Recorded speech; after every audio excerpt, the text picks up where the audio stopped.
Paul, you're no stranger to what happens in the national media when they get a storyline and runs with it. What is it like inside the locker room? You get off of a plane and all of a sudden things you said are now national news. I mean, it was complete ignorance, to be honest. Everybody know how close I am with my teammates.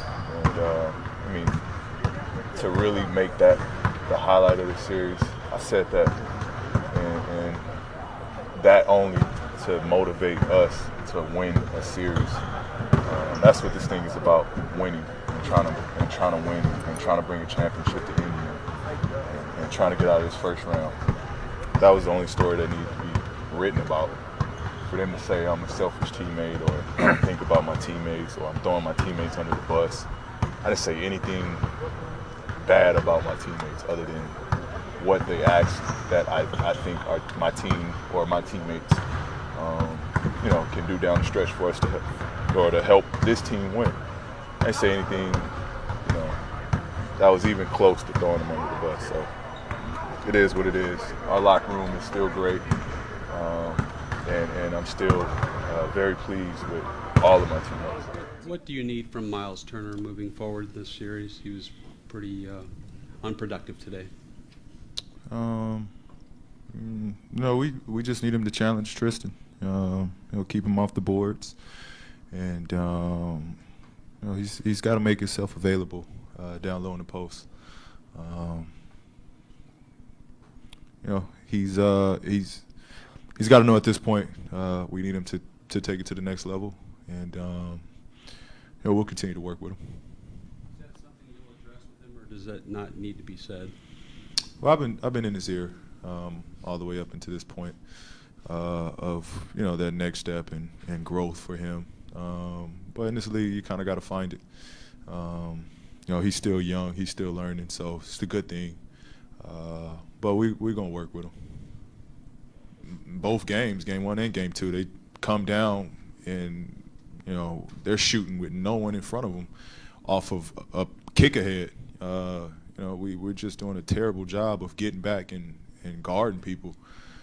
We know how good LeBron's going to be. We know how good Kyrie's going to be. But, the other guys, we got to be able to limit catch and shoots, especially when they're coming off of just them advancing the ball up. We're doing a poor effort on that. And with Lance, he's such an emotional barometer for you guys, high. I'm wondering potentially low. If he gets a little flustered, is that contagious at all? It can be. It can be. He's got to learn to control himself. He's got to learn to just be in the moment. I was asking for it. Again, I was trying to give it up and force them to scramble back to the open man so I can get it back. At that time, it's not enough seconds on the clock for them to try to double team again. And CJ, took it upon himself. I'm confident with all my guys taking shots. That's not the issue. But in that situation right there, I got to get that. Did you have to say anything to Lance after you saw how some people ran with that nonsense? Nah, man. Again, everybody knows. We got strong relationships here.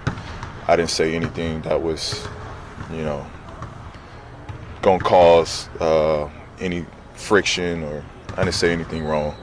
I'll tell Lance that we need him, and he's a leader in this locker room. He's a leader for this team.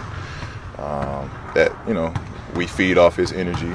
We know how emotional of a player he is. We feed off him, and just got to challenge it towards the game. Do you kind of view that as part of your role as the leader of this team? I mean, yeah. what do you expect? What they expect me? If I didn't say nothing, it'd have been another story. So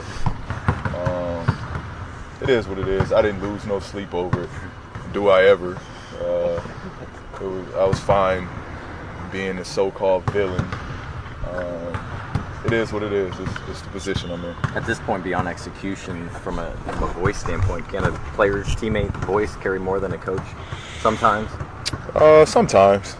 Not to say that the teammate's voice is more important, but sometimes it carries a little bit more weight because it's the guy you on the floor with and you got battle with, and players and coaches. Sometimes players see things different than coaches, but not to say my voice is more important or stronger or heavier than Coach Nate's. Really, how personal is it protecting the home floor after how well things went in the regular season here? It's real important, real important. We know how good we've been here, though. We're looking forward to a really good game tomorrow. Defensively, communication seems to be the number one key. How do you improve upon this so late in this season? I mean, either you do it or you don't. You know, at this point in the season, you can't keep beating each other up over it. Either you want to talk and you want to communicate and do it together, or you don't. How do you make one of these guys at least uncomfortable early tomorrow night, and how important is that not all three of them getting a good flow right off the bat? Just be aggressive. That's all. Just be aggressive tomorrow. Do you guys need to do something to get Miles Turner more involved, or does he need to get himself more involved? Find ways to contribute. That's for Coach. You know, Coach's job, and for Miles to see. He knows what areas we need help and improvement in. So, you know, as a group, we got to be there to help him, and you know, tell him what we need, be more vocal of what we need from him. But everybody's got to see it. Coach got to see it. Miles got to see it, and go from there. Can it be overstated how important it is for you guys to take advantage of home court these next 2 games? Certainly. We know how hard it is to win on the road, especially in the playoffs. And we know how much we struggle on the road. So we definitely got to take care of business here. Do you anticipate any lineup change tomorrow night? I know that with Glenn being back, you have more options at the 2. You see anything changing there? No, we've been fine where we've been at. Just got to do things a little better. Really, anything need to change on offense? Were you pleased with game 1 and 2 overall? Yeah, I think we just got to do a better job with attacking the double teams when I have the ball in that situation. Just do a better job because I'm gonna be aggressive still with the ball.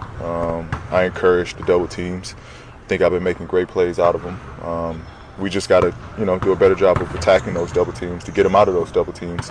And then we start to play more of our brand of basketball. How key will it be attacking them or bringing your defense to them earlier before they can get established? I know it's difficult because they're pretty quick in transition. Yeah. That's really the key. We can limit LeBron early, limit Kyrie early. You know, as much as we can force them to try to get their games going. That's what makes them so tough.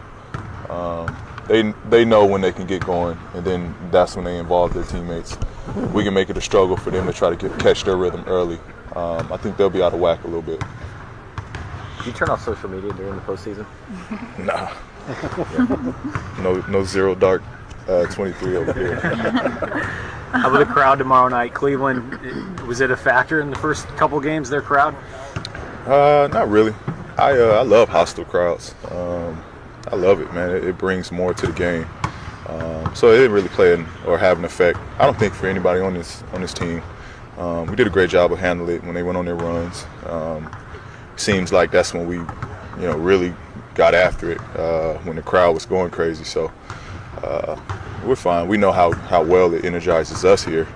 So that's what we're most looking forward to. That being said, when the Cavs come here, you see a lot of LeBron fans coming out of the woodwork. You've never seen them in the Cavs jersey before. What do you think it's going to be like in here tomorrow night when you have a lot of Pacer fans, but a lot of Cleveland fans too? Yeah. I mean, we've dealt with this before with the Miami jerseys. We've dealt with this before, so it's nothing new. It's nothing new. Our fans, for the most part, do a great job of kind of overpowering any Cleveland or any opposing fans during the playoffs. So they'll be special tomorrow night. Did you have more questions? We saw Kevin Love, his performance, the way he affected that game there in the second half. Cleveland showed their hand. How do you all as a team defend that when they're going to look to exploit certain matchups, particularly in the paint? First of all, I would like to say an apology to Kevin Love for not including him when I say we need to guard Kyrie and LeBron. Left Kevin out. But we got to do a better job. He's been great. He's been great.